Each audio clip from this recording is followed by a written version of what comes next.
Hey guys, welcome to Vino curiosity. நம்ம இன்னைக்கு என்ன பார்க்க போறோம் அப்படின்னா, யூஸ்டு கார் வந்து வாங்கலாமா, வாங்கினா என்னென்ன பிரச்சனை எல்லாம் வரும்ன்ற மாதிரி பார்க்கலாம். இது ஏன் போடணும் அப்படின்னு நினைச்சேன்னா, இப்ப நாங்க என்னோட மாமா காரை வந்து விற்கிறதுக்கு ட்ரை பண்ணோம்.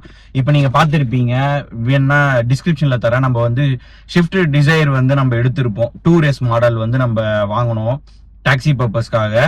ஸோ இப்போ நாங்கள் விற்கும் போது மெக்கானிக் கிட்ட போயிட்டு என்ன ப்ராப்ளம்ஸ்லாம் இருக்குன்னு சொல்லுங்க அப்படின்னு சொல்லிட்டு நம்ம கொஞ்சம் ஜென்யூனாக விற்கணுன்ற மாதிரி யோசிச்சோம். அப்போ அவர் என்ன சொன்னார்னா, ஓடோமீட்டரை வந்து ரோல் பேக் பண்ணுங்க, இன்னும் கொஞ்சம் ப்ரைஸ் வந்து எக்ஸ்ட்ரா கிடைக்கும்ன்ற மாதிரி சொல்லியிருந்தாரு. அந்த கார் வந்து 2,10,000 சம்திங் வந்து என்னோட மாமா கார் ஓடி இருந்துச்சு. ஆனா நாங்க வந்து அதை பண்ணல. பரவாயில்ல, அந்த 10,000 20,000 டிஃபரன்ஸ்னால அந்த மாதிரி பண்ண விருப்பமும் இல்லை. ஏன்னா நம்மளுமே வந்து கார் ரொம்ப பிடிக்கும்ன்றனால காரை வச்சு ஏமாத்துறதுக்கு சுத்தமா இன்ட்ரெஸ்டே இல்லை. அதனால நாங்க அப்படியே ஜென்யூனா வந்து 2,10,000 சம்திங் தான் இருந்துச்சு. அதை அப்படியே வந்து கோட் பண்ணோம். அதே மாதிரி தான் நாங்க செல்லும் பண்ணோம். நம்ம செல் பண்ண பிரைஸ் வந்து பாத்தீங்கன்னா 4 lakhக்கு வந்து நம்ம செகண்ட் ஹேண்ட் கார் வந்து கொடுத்தோம்.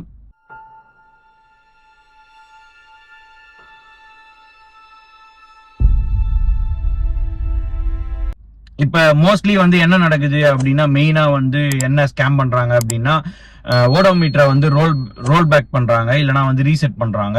இப்ப 2 lakh 3 lakh ஓடின காரை வந்து 1.5 lakh போடுச்சு, இல்ல 1,20,000 ஓடுச்சு அப்படின்ற மாதிரி வந்து மாத்தி விற்கிறாங்க.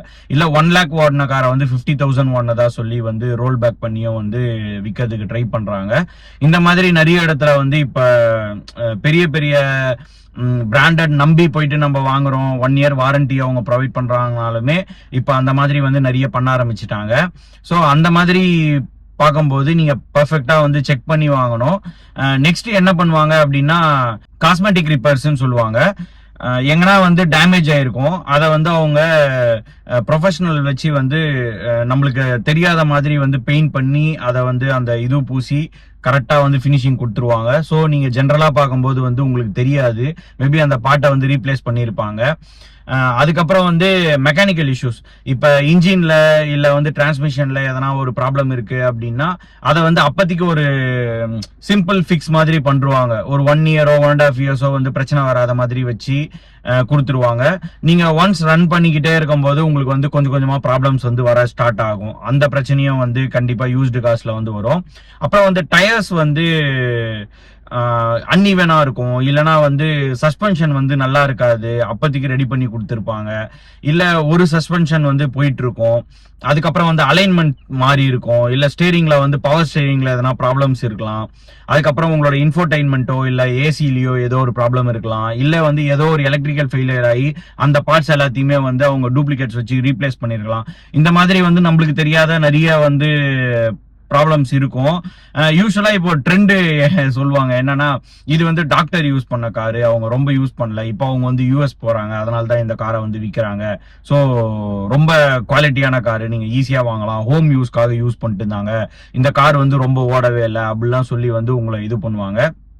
ஸோ இந்த ஃபீல்டில் நீங்க செகண்ட் ஹேண்ட் கார் எடுக்கிறீங்க அப்படின்னா யாரையுமே வந்து நம்பாதீங்க. எல்லாமே வந்து பிஸ்னஸாக தான் பார்க்குறாங்க. பிஸ்னஸ்ல எவ்வளோக்கு எவ்வளோ சீட் பண்ணி இல்லை ஸ்கேம் பண்ணி எவ்வளோ காசு வந்து எடுக்க முடியுமோ அந்த மாதிரி தான் வந்து நிறைய பேர் பண்றாங்க. ஜென்யூனாவும் சில பேர் பண்றாங்க, நான் அவங்கள சொல்லலை, ஆனால் மோஸ்ட்லி வந்து இந்த மாதிரி தான் இருக்கு.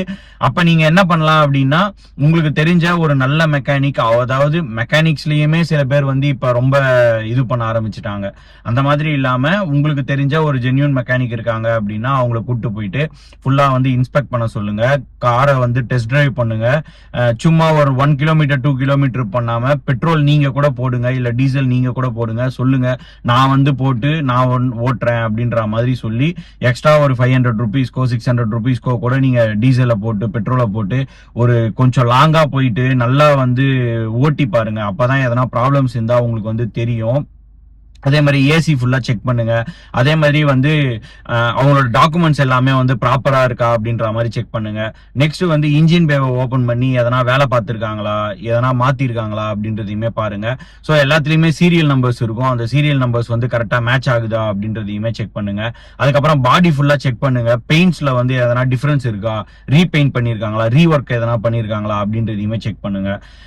மோஸ்ட்லி வந்து டயர்ஸோட த்ரெட்டை வந்து செக் பண்ணுங்க. டயர்ஸ் எவ்வளவு எவ்வளவு வந்து தேஞ்சு இருக்கு அப்படின்றதையுமே செக் பண்ணுங்க. ஸோ இன்டீரியர் ஃபுல்லா செக் பண்ணுங்க, ஏசி எப்படி ஒர்க் ஆகுது எல்லாமே வந்து ப்ராப்பரா செக் பண்ணிட்டு அதுக்கப்புறமா நீங்க வந்து பே பண்ணீங்க அப்படின்னா மேபி உங்களுக்கு வந்து உங்களோட திருப்பி கார் வாங்கிட்டு ரிப்பேர்ன்ற இதுல வந்து நீங்க ஸ்பெண்ட் பண்றது வந்து ரொம்ப கம்மியா இருக்கும். ஸோ நீங்க ஒரு செகண்ட் ஹேண்ட் கார் வாங்குறீங்க அப்படின்னா இந்த மாதிரி நிறைய ப்ராப்ளம்ஸ் வரும். அது எல்லாத்தையுமே வந்து யார் வந்து பெர்ஃபெக்டா பார்த்து பண்றாங்களோ அவங்களுக்கு தான் வந்து நல்லதா நடக்கும். சில பேருக்கு பை லக் வந்து அவங்களுக்கு எதனா ப்ராப்ளம்ஸ் இருந்தாலுமே அவங்க அந்த காரை வாங்கினா பெரிய செலவு வைக்காது, டீசெண்டா அவங்களால ஒரு 5 to 6 years வந்து நல்லாவே ஓட்ட முடியும். நீங்க என்னதான் பார்த்து வாங்கினாலுமே சில பேருக்கு வந்து 1 year 6 monthல வந்து ஒரு பெரிய செலவு வச்சிரும். இப்ப எக்ஸாம்பிளுக்கு டிரான்ஸ்மிஷன்ல எதனா ஒரு ப்ராப்ளம் இல்ல இன்ஜின்ல எதனா ஒரு ப்ராப்ளம்னா அசால்ட்டா உங்களுக்கு 1 ல இருந்து 2 lakhs வரைக்கும் வந்து காரோட மாடலை பொறுத்து உங்களுக்கு வந்து கண்டிப்பா வந்து செலவு வைக்கும். ஸோ அந்த விஷயம் எல்லாமே வந்து நோட் பண்ணிட்டு வாங்குங்க.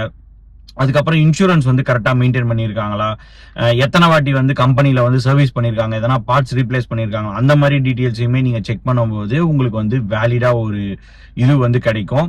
அதுக்கப்புறம் நீங்க வந்து காரை வாங்குறீங்க அப்படின்னா வந்து அது யூஸ்ஃபுல்லா இருக்கும்.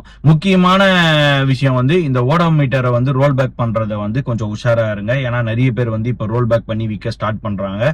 அதை மட்டும் நீங்க கொஞ்சம் ப்ராப்பரா பார்த்துட்டு எவ்வளவு கிலோமீட்டர் ஓடி இருக்கோ அதுக்கான காஸ்ட்டை வந்து நீங்க கொடுத்தீங்க அப்படின்னா வேல்யூ ஃபார் மணியா இருக்கும். இந்த வீடியோ வந்து நான் ஒரு 6 months போடணும்னு நினைச்சிட்டு இருந்தேன். நடுவில் வந்து என் ஃப்ரெண்டு கூட லாரி 24 அப்படின்ற மாதிரி ஒரு இதுல இருந்து வாங்கியிருந்தான். சொல்லக்கூடாது, சொன்னா அதுக்கப்புறம் ஸ்ட்ரைக் எதனா அடிப்பாங்க. ஸோ அந்த இடத்துல வாங்கும்போது அவங்க வந்து காருக்கு வந்து 1 year வாரண்டி தரேன்ற மாதிரி சொன்னாங்க. இஎம்ஐ ஆப்ஷன்ஸ், லோன் ஆப்ஷன்ஸ் எல்லாமே அவங்க எடுத்து தரேன்னு சொல்றாங்க. ஆனா அவங்ககிட்ட வந்து பெருசா எதுவுமே சொல்லல. இத்தனைக்கும் அவன் வந்து ஒரு நல்ல காரு ஓட்ட தெரிஞ்ச ஒருத்தனை கூட்டு போய் தான் செக் பண்ணா. அவன் செக் பண்ணியுமே கண்டுபிடிக்க முடியல. அதுக்கப்புறம் என்னைய கூட்டு போயிட்டு ஒரு வாட்டி செக் பண்ண சொன்னா. நான் போன உடனே கண்டுபிடிச்சிட்டேன். அந்த ஸ்டேரிங் வந்து ஒரு சைடு வந்து பயங்கரமா இழுக்குது ஓட்டும் போது. அதே மாதிரி கீழே போய் பார்த்தோம் அப்படின்னா பெயிண்ட் ஒர்க் பண்ணியிருக்காங்க. ஆக்சுவலா அது வந்து ஆக்சிடென்ட் ஆயிருக்கு போல காரு. 2-3 இடத்துல வந்து அந்த ஃபுல் இதுவை வந்து மாத்திட்டு அந்த பட்டி மாதிரி பார்ப்பாங்கல்ல அந்த ஒயிட் பேஸ்ட் வச்சு ஃபுல்லா போட்டுட்டு அதுக்கப்புறம் ரீபெயிண்ட் பண்ணியிருக்காங்க. பகல்ல பார்க்கும்போது நல்லா தெளிவா தெரியுது அது. அதுக்கப்புறம் இன்ஜின் பே ஓபன் பண்ணாலுமே வந்து ரொம்ப அங்கங்க ரஸ்ட் ஆயிட்டு திருப்பிடிச்சு போய் ரொம்ப இதுவா இருக்கு. அப்புறம் டயர்ஸுமே வந்து ரொம்ப இதுவா இருக்கு.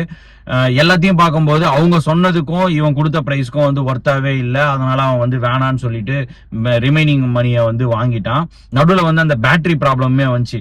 பேட்டரி வந்து அவங்க கொடுக்கும்போது ஸ்டார்ட் ஆச்சு, இங்க எடுத்துட்டு வந்ததுக்கு அப்புறம் ஸ்டார்ட் ஆகல. பழைய பேட்டரி போட்டிருப்பாங்க போல. அந்த மாதிரி நிறைய விஷயங்கள் வந்து நடக்குது. ஸோ ஜென்யூனான இடத்துல போயிட்டு கரெக்டா பிளான் பண்ணி யோசிச்சு காரை பத்தி நல்லா தெரிஞ்சவங்களை கூட்டு போயிட்டு ஒரு மெக்கானிக்கையும் கூட்டு போகும்போது யாரோ ஒருத்தருக்கு ஏதோ ஒரு ப்ராப்ளம் இருக்கு அப்படின்னா அவங்க வந்து கண்டுபிடிக்கிறதுக்கு ஈஸியா இருக்கும். ஸோ இதுக்கப்புறம் யாரும் வந்து இந்த மாதிரி ஒரு இதுல வந்து ஏமாறாதீங்க. அதுக்காக தான் இந்த வீடியோ போகணும்னு நினைச்சேன். இந்த வீடியோ யூஸ்ஃபுல்லா இருந்துச்சுன்னா ஒரு லைக் போட்டுட்டு ஒரு கமெண்ட் மட்டும் போடுங்க. இந்த மாதிரி எதனா ப்ராப்ளம்ஸ் உங்களுக்கு ஃபேஸ் பண்ணியிருந்தா அதையுமே கமெண்ட்ஸ்ல சொல்லுங்க. மற்றவங்களுக்கு யூஸ்ஃபுல்லா இருக்கும். அடுத்த வீடியோல பார்ப்போம். Bye bye, see you.